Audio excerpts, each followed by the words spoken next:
Hi, I thought I would share with you, even though I'm sick, something. And so I'm feeling well enough to read, even though I have the flu. So I made the cover of my first magazine, which is called Survivor's Edge, and I write for Harris Publications. So there you can see my photo, and it's referenced my Naked and Afraid adventure. And this is Survivor's Edge. This is one of the 250 magazines that Harris Publications owns. The article is called Surviving the Elements, and here's a picture of me surviving the elements. And I thought I would share with you some of the article, and I'll probably be able to talk for about 5 or 6 or 7 minutes before I need to stop because I can't upload from my phone something much more dramatic than that. Hopefully that doesn't bother you in the background. As my plane neared Arusha, Tanzania, we passed by Mount Kilimanjaro, which had captured my imagination since childhood with my obsession with National Geographic. I looked frantically around the plane for who my partner may be. I later learned that they had flown him in the night before so we would not meet. I was about to start my adventure on Naked and Afraid. As we rolled into a remote bush camp to spend the night and set up our pre-show interviews, I felt butterflies like never before. I was greeted by native Tanzanian staff who led me to my remote African bush tent. The next day was a day of pre-production flurry with myself at the focal point. There were cameras, lights, interviews, and new people running around everywhere. I felt like I was watching a movie, except that, strangely, I was starring in it.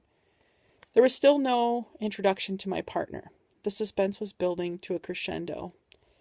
The searing African sun at over 4,000 feet of altitude was more than my body knew how to handle. My pale Alaskan skin began to burn. I was so busy doing interview after interview that I quickly became chronically dehydrated. I felt dizzy and nauseous, and my heat exhaustion was quickly turning into the first stages of heat stroke.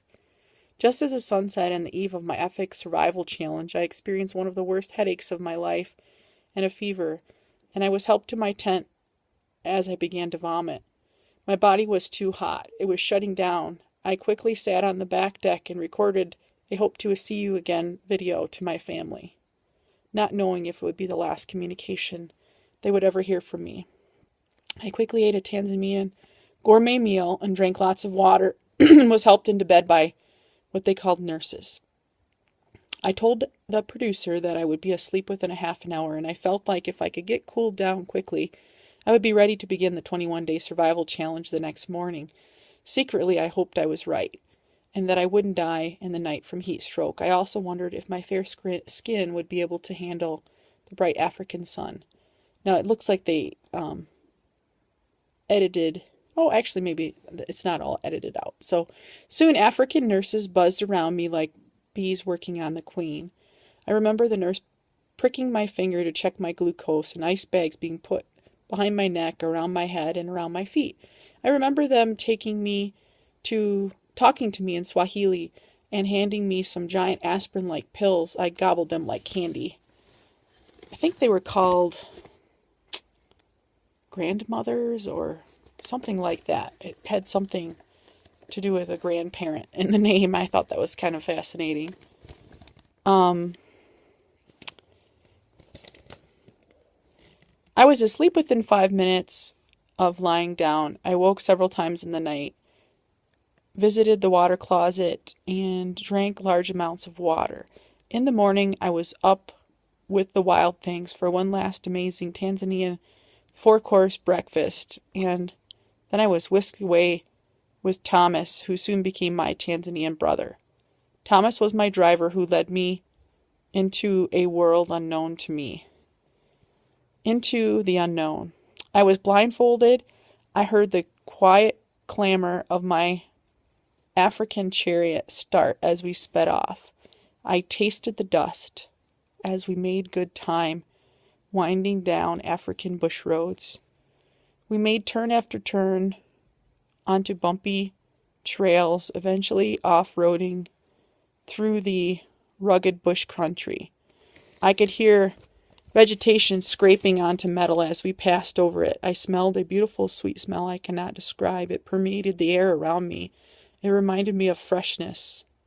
It also reminded me a little bit of the smell of sagebrush when it's broken. I heard the calls of strange new birds, but mostly I heard the drone of the Land Rover and the penetrating silence of my driver. I wondered if this is how a prisoner being transferred to a place unknown must feel. I became nauseous from the blindfolded off-road driving. My skin burned from the strength of the sun. I felt dehydrated and began to get a headache. The suspense entranced me. I knew I was blindfolded, so I could never find my way back to the luxurious bush camp where I had just been treated to gourmet African meals. Waitstaff at a fancy bush tent with running water, pure harmonious luxury.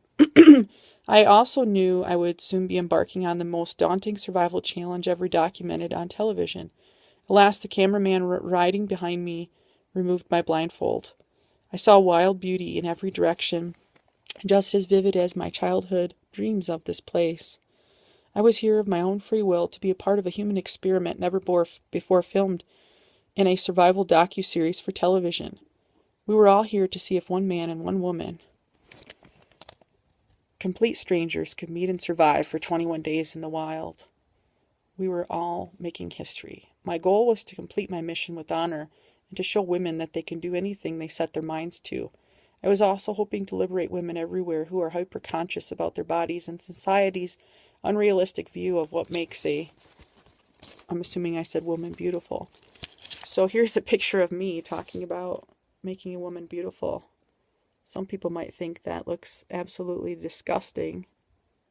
And to me, I don't think I was ever more proud of myself or my body as I was there. At first I was scared and nervous, and I knew I would be criticized and judged by the way I looked.